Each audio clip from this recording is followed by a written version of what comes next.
That's not trash. That's evidence. The morning Frank Mallory told me to leave my house was the same morning I found my wife's second cell phone hidden in her yoga bag. Funny how life works. You spend years thinking you're paranoid, then discover you weren't paranoid enough. I'm Greg Norris, 43 years old, maintenance engineer for the city's water treatment facility. Not glamorous work, but it pays the bills and keeps the lights on in our suburban split level. My wife Carla runs creative at Morrison & Associates, one of those glass and steel advertising agencies downtown where everyone wears black and drinks kombucha. We used to laugh about our differences. She'd joke about my blue-collar hands, and I'd tease her about her obsession with designer coffee. These days, we barely speak unless it's about mortgage payments or whose turn it is to take out the trash. That Tuesday morning in October, I was dragging our garbage bins to the curb when Frank appeared like smoke. The guy was new to the route, maybe 6'2", built like a linebacker gone soft, with graying hair and eyes that had seen too much. Most garbage men wave and move on. Frank studied me like I was a puzzle he couldn't solve. "You Greg Norris?" he asked, his voice rough as sandpaper. "Yeah, something wrong with our pickup?" He glanced toward the house where Carla's BMW sat in the driveway. She was still inside, getting ready for another early meeting at the agency. "You need to leave this house before it happens," Frank said quietly. "Tonight?" I laughed. "Before what happens?" Instead of answering, Frank lifted his shirt. Across his barrel chest was a tattoo, intricate black lines forming some kind of symbol I didn't recognize. It looked like a snake wrapped around a dagger with numbers underneath. "See this?" he said.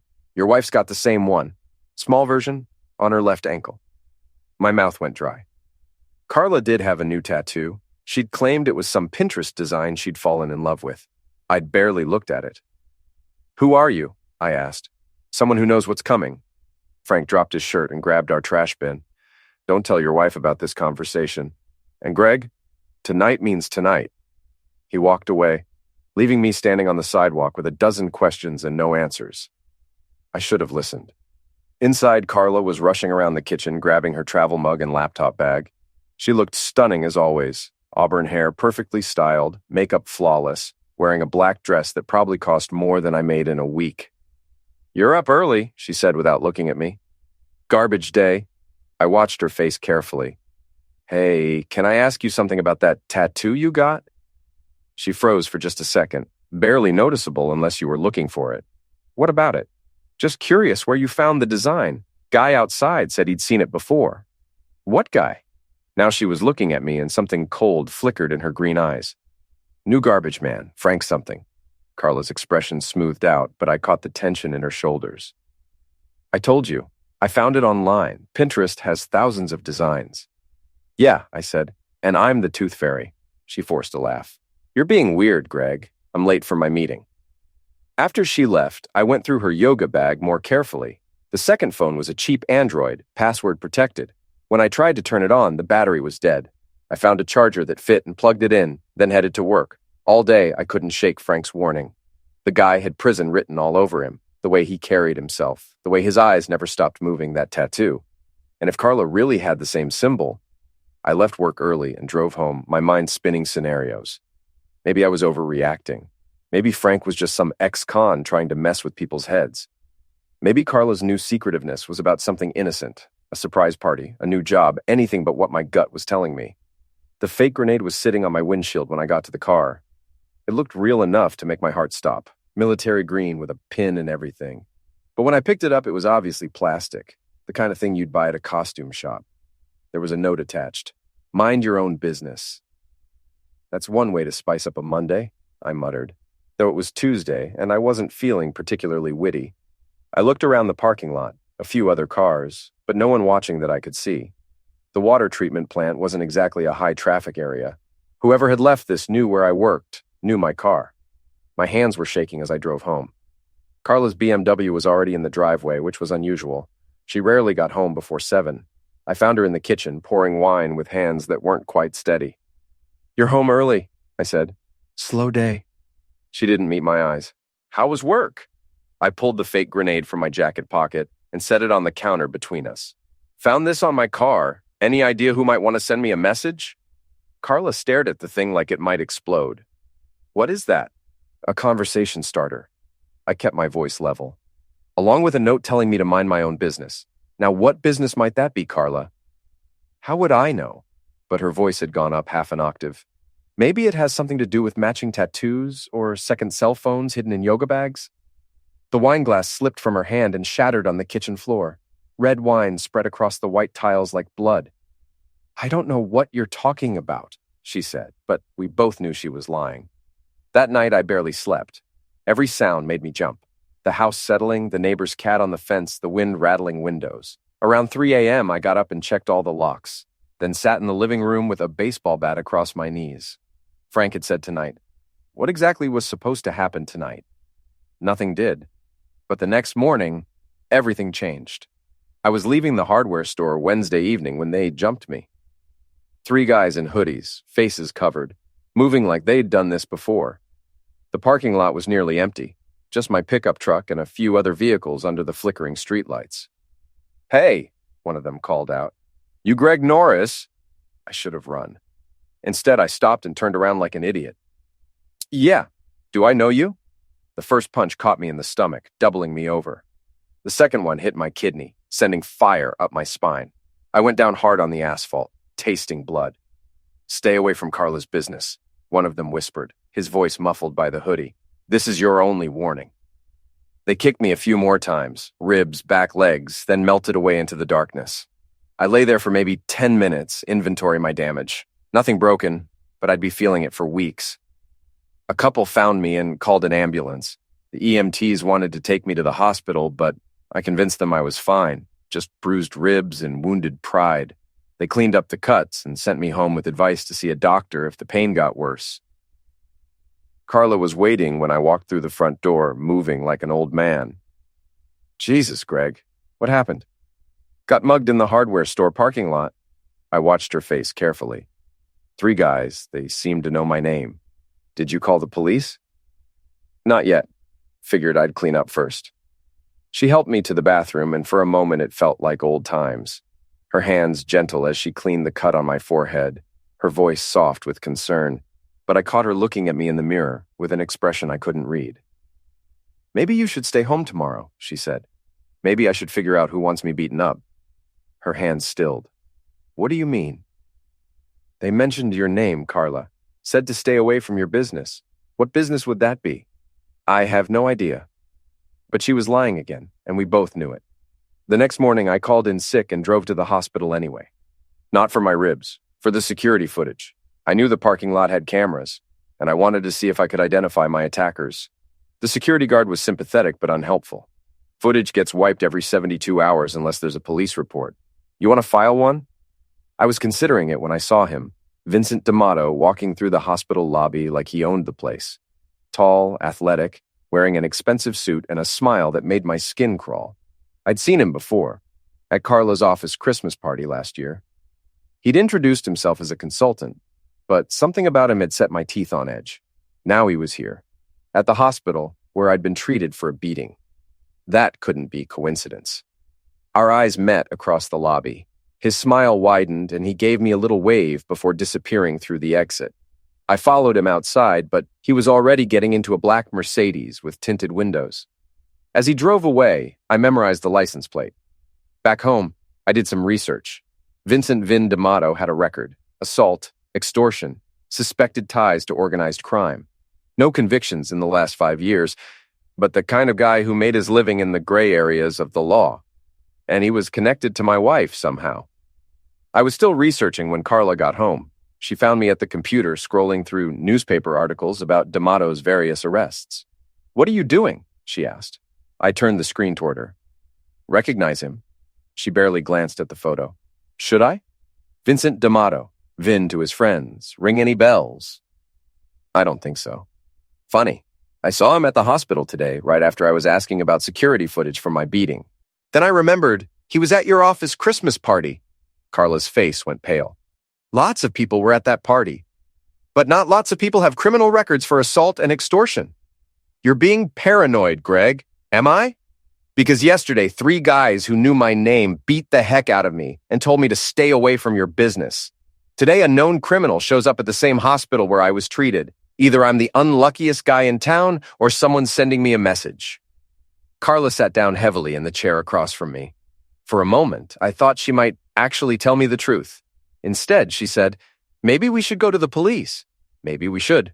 But first, maybe you should tell me what kind of business you're really in. I work at an advertising agency, Greg. You know that. Do I?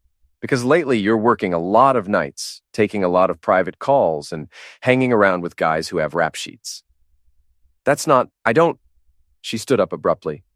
I can't do this right now. I'm going to Sierra's. Sierra Lane was Carla's best friend and biggest enabler. If Carla was hiding something, Sierra would know about it. Running away won't solve this, I called after her. Neither will your paranoid accusations, she shot back, grabbing her purse and keys. After she left, I sat in the quiet house and tried to make sense of everything. The garbage man's warning, the fake grenade, the beating, Vincent D'Amato showing up at the hospital, and Carla lying about all of it. I went upstairs to our bedroom and searched through her things more carefully. In the back of her jewelry box, I found a business card. V. D'Amato, security consultant. There was a phone number and an address downtown. Security consultant, right. I also found receipts. Expensive dinners at restaurants I'd never been to, hotel charges for places in the city, lingerie purchases from boutiques that cost more than my monthly salary. All recent. All paid for with a credit card I didn't recognize. My wife was having an affair with a criminal, and somehow I was the one in danger. Thursday morning, I called in sick again and drove to Vincent D'Amato's office address. It turned out to be a suite in a glass tower downtown, the kind of building where legitimate businesses paid premium rent for the prestige address. The directory in the lobby listed D'Amato Security Solutions on the 15th floor. I took the elevator up and found a reception area that screamed money. Leather furniture, original artwork, a blonde receptionist who looked like she'd stepped out of a magazine. I'd like to see Mr. D'Amato, I told her. Do you have an appointment? Tell him Greg Norris is here. He'll know why. She made a phone call, spoke quietly for a moment, then hung up with a frown. I'm sorry, Mr. D'Amato is unavailable. Would you like to schedule something for next week? Sure. How about never? Is never good for him? I left before she could call security, but I'd learned what I needed to know. D'Amato was running a legitimate business, at least on paper, which made him more dangerous, not less. From the office building, I drove to Morrison & Associates. Carla's BMW was in the parking garage, along with a familiar black Mercedes. I found a spot where I could watch both cars and settled in to wait. At 12:30, they came out together, Carla and Vincent walking close enough to be intimate but not quite touching. They got into his Mercedes and drove away. I followed them to an expensive restaurant in the Arts District, the kind of place where lunch costs more than most people's grocery budget. Through the window, I watched them share a bottle of wine and hold hands across the table. My wife was definitely having an affair. But it was more than that. The way Vincent kept checking his phone, the way Carla glanced nervously around the restaurant. They weren't just lovers sneaking around. They were planning something. I took photos with my phone, then drove home to think. That evening, Carla came home with takeout from my favorite Chinese place and a bottle of expensive wine. Peace offering? She said, holding up the bags. For what? For being weird lately. I know work's been stressful and I haven't been around much. We ate dinner like a normal couple, talking about safe topics, the weather, the neighbor's new fence, a movie she wanted to see. But I kept watching her face, looking for tells. How was lunch today? I asked casually. Lunch? Yeah, you left the office around 12:30. Figured you might have gone somewhere nice. She took a sip of wine, buying time. Just grabbed a sandwich. Why? Just curious. You've been eating out a lot lately. Have I? I pulled out my phone and showed her the photos I'd taken at the restaurant. Carla and Vincent holding hands, looking very much like lovers. The color drained from her face. Greg, I can explain. Can you? Because this looks pretty clear to me. It's not what you think. Really? Because it looks like my wife having lunch with a known criminal? A criminal who showed up at the hospital after I got beaten up by guys who mentioned your name. Carla set down her wine glass and looked me straight in the eye. Vincent isn't a criminal. He's a security consultant. With a rap sheet. That was years ago. He's legitimate now. And you're what? Helping him with his image? Is that why you're holding hands and sharing wine? She was quiet for a long moment. Then, I'm in love with him. The words hit me like a physical blow. I'd suspected it, but hearing her say it out loud was different. How long? I asked. 6 months. And the plan is what? You leave me for him? It's complicated. Complicated how? Another long pause. Vincent has some business interests that require discretion. What kind of business interests? I can't tell you that. Can't or won't? Both. I stood up from the table. Let me see if I understand this. You're having an affair with a guy who has criminal connections. I get beaten up and threatened to stay away from your business. And now you're telling me it's complicated, but you can't explain why. Greg, are you in some kind of trouble? Because if you are, we can figure this out, but you have to tell me the truth. For a moment, I thought she might. Her face softened, and I saw a flash of the woman I'd married. Then it was gone. The truth is, I don't love you anymore, she said. I haven't for a long time. That's not what I meant, and you know it. It's what I meant. I looked at her sitting there, beautiful and cold and completely unreachable. Fine. You want Vincent D'Amato? You can have him. But I want to know why I'm getting death threats over your love life. Nobody's threatening to end you. 3 guys beat the heck out of me and told me to stay away from your business. What would you call it? A misunderstanding. A misunderstanding. I laughed, but there was no humor in it. Right. Well, here's something that won't be misunderstood. I want you out of this house. Greg, tonight, go stay with Vincent or Sierra or whoever, but I want you gone. She stared at me for a moment, then nodded. Fine, but we'll need to talk about the divorce. Yeah, we will. She went upstairs to pack, and I sat in the kitchen, staring at the remains of our peace offering dinner. 20 years of marriage, ending with takeout containers and accusations. But I was done being the victim in whatever game they were playing. It was time to start playing back. Friday morning, I woke up alone in my house for the first time in 20 years. Carla had packed 2 suitcases and left without saying goodbye. Her car was gone from the driveway, leaving an oil stain on the concrete like a bruise. I made coffee and sat at the kitchen table, planning my next move. If my wife was mixed up with criminals, I needed to know exactly what I was dealing with. And if Vincent D'Amato thought he could have me beaten up without consequences, he was about to learn otherwise. My first stop was the public library, where I spent 3 hours researching everything I could find about Vincent D'Amato and his security consulting business. What I learned wasn't encouraging. D'Amato Security Solutions was a legitimate company, but it specialized in what the business world politely called problem resolution. Companies hired them to deal with union disputes, activist protests, and other situations where traditional security wasn't enough. Reading between the lines, they were professional intimidators. Vincent himself had been arrested multiple times, but never convicted of anything serious. The charges were always dropped or pleaded down to misdemeanors. Either he was very lucky or very well connected. From the library, I drove to the Dropout, a bar in my neighborhood where the bartender Darla knew everyone's business.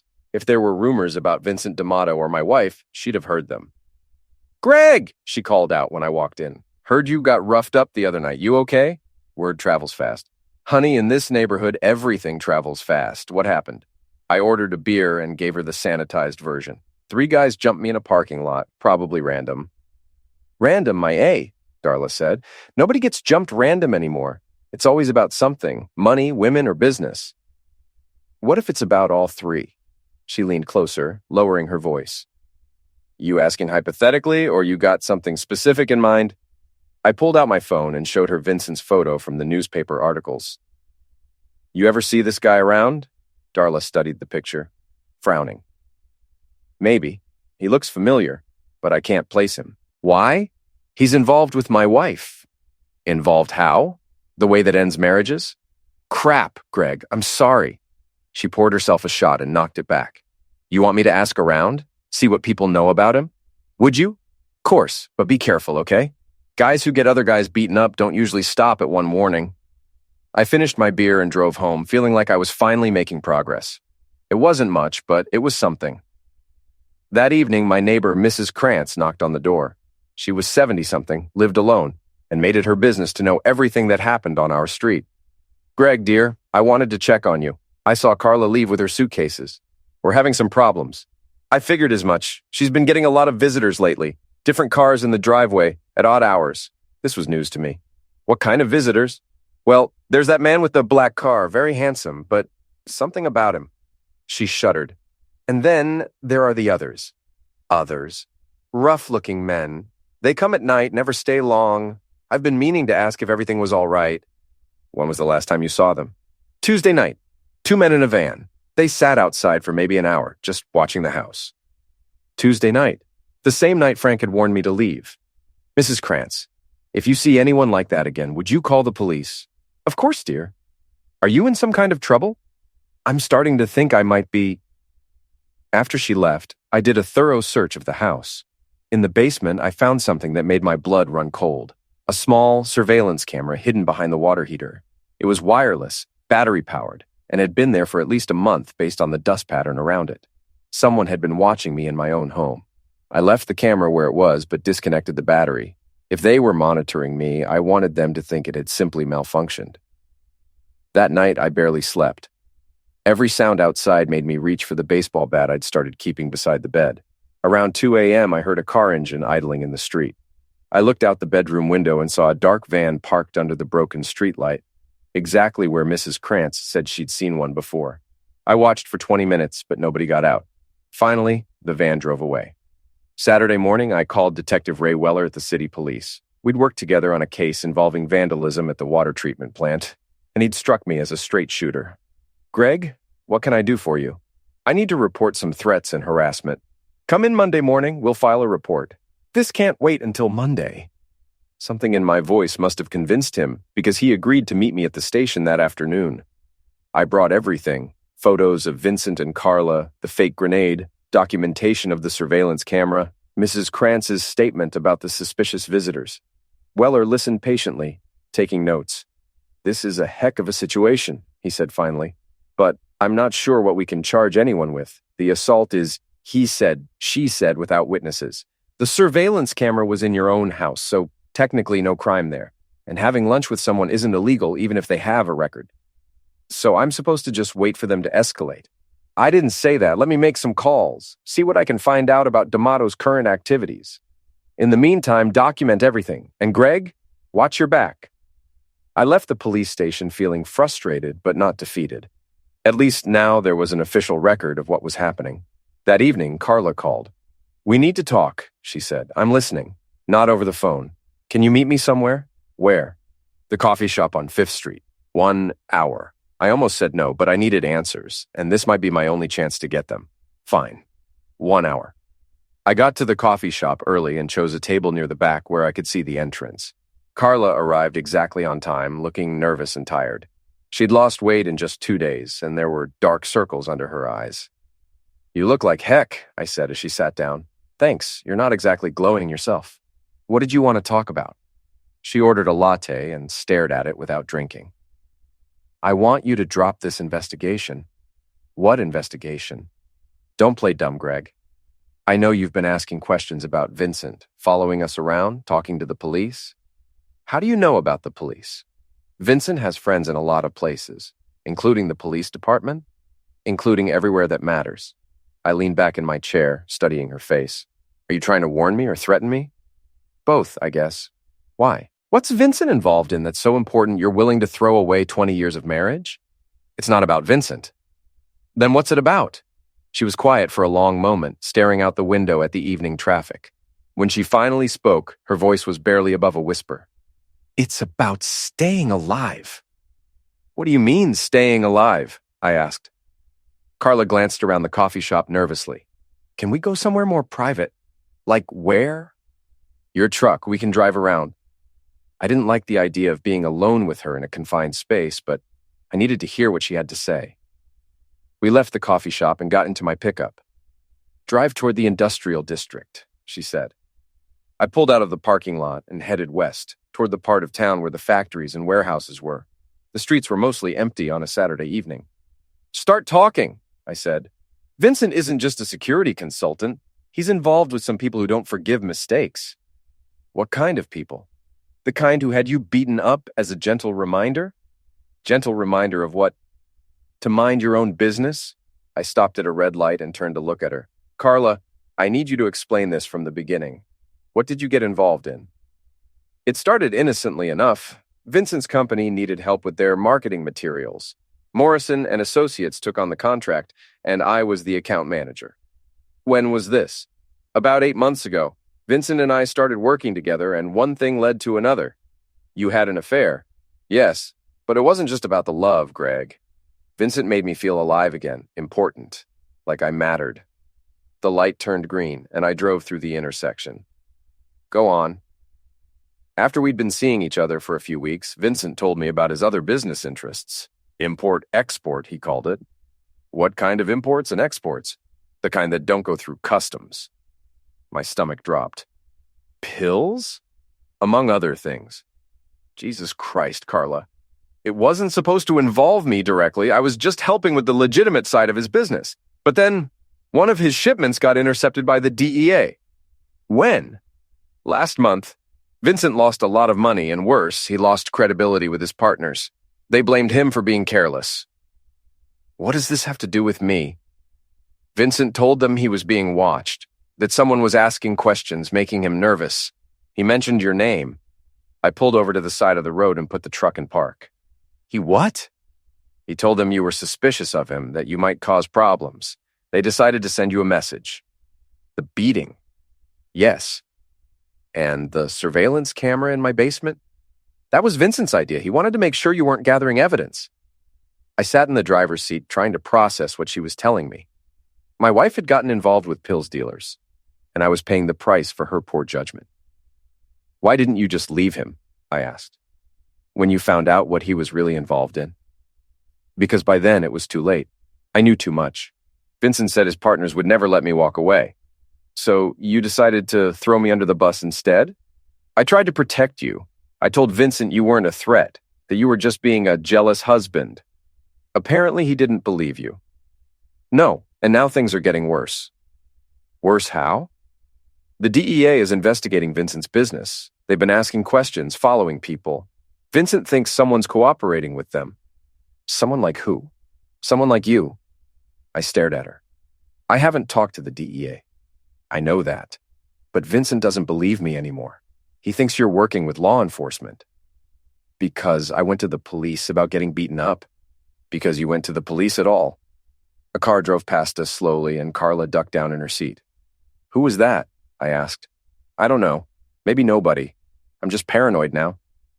Carla, we need to go to the authorities. Tell them everything you know about Vincent's operation. I can't do that. Why not? Because then I'll definitely end up dead, and so will you. We're going to end up dead anyway if we don't do something. Maybe. But at least this way we have a chance. I started the truck and pulled back onto the road. Where do you want me to drop you off? I'm staying at Sierra's apartment. Does Sierra know about all this? Some of it. She knows I'm having an affair, but not about the rest. We drove in silence for a few minutes. Then Carla said, Greg, I'm sorry. I never wanted you to get hurt, but you were willing to let it happen to save yourself. Yes, at least she was being honest. I dropped her off at Sierra's building and watched her walk to the entrance. She looked back once, and for a moment I saw the woman I'd married 20 years ago. Then she disappeared inside, and I drove home alone. Sunday morning, I was drinking coffee and trying to figure out my next move when someone knocked on my front door. I looked through the peephole and saw Frank, the garbage man, standing on my porch. I opened the door. It's Sunday, no pickup today. We need to talk, he said. I let him in and offered him coffee. He accepted and sat at my kitchen table, looking around the house like he was memorizing the layout. You didn't leave, he said. No, that was a mistake. So I'm learning. Carla told me some things last night. Like what? I gave him the abbreviated version. The affair, Vincent's pills business, the surveillance, the threats. Frank listened without interrupting. When I finished, he said, She didn't tell you everything. What do you mean? Vincent D'Amato isn't just involved with pills dealers. He's involved with my former associates. Your former associates? Frank rolled up his sleeves and showed me more tattoos. Numbers, symbols, names. I spent 15 years in federal prison. The last 5, I was part of an organization that controlled pills distribution in 3 states. And now I'm cooperating with federal law enforcement. Have been for 2 years. I set down my coffee cup. You're undercover. Was. My cover got blown last week when someone in Vincent's organization recognized me. That's why I warned you to leave. Someone recognized you as what? A federal informant? As someone who knows where the bodies are buried. Literally. My kitchen suddenly felt very small. Are you saying Vincent and his people ended someone? I'm saying Vincent and his people have ended a lot of someone's, and your wife knows about it. That's impossible. Carla might be a lot of things, but she's not a butcher. She doesn't have to pull the trigger to be complicit. Money laundering, providing alibis, helping dispose of evidence. There are lots of ways to be involved in homicide. You think Carla's done those things? I think Carla's in deeper than she told you, and I think Vincent's planning to eliminate anyone who might testify against him. Including her? Including both of you. I stood up and walked to the window, looking out at the quiet suburban street. Mrs. Krantz was working in her garden. A couple of kids were riding bikes on the sidewalk. Everything looked normal, peaceful. What do you want from me? I asked. Help me bring down Vincent's organization before they end us all. How? Your wife has access to financial records, shipping schedules, client lists, information the FBI needs to make arrests. She'll never cooperate. She will if the alternative is a homicide charge. I turned back to face him. What aren't you telling me, Frank? Last Tuesday night, Vincent's people ended a rival dealer and his girlfriend. Carla was there. Where? At the warehouse where they disposed of the bodies. The room started spinning. I sat down heavily in my chair. You're sure about this? I have photos.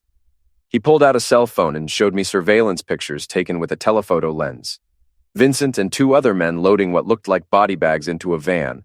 And in the background, barely visible but unmistakably recognizable, was my wife. Jesus, I whispered.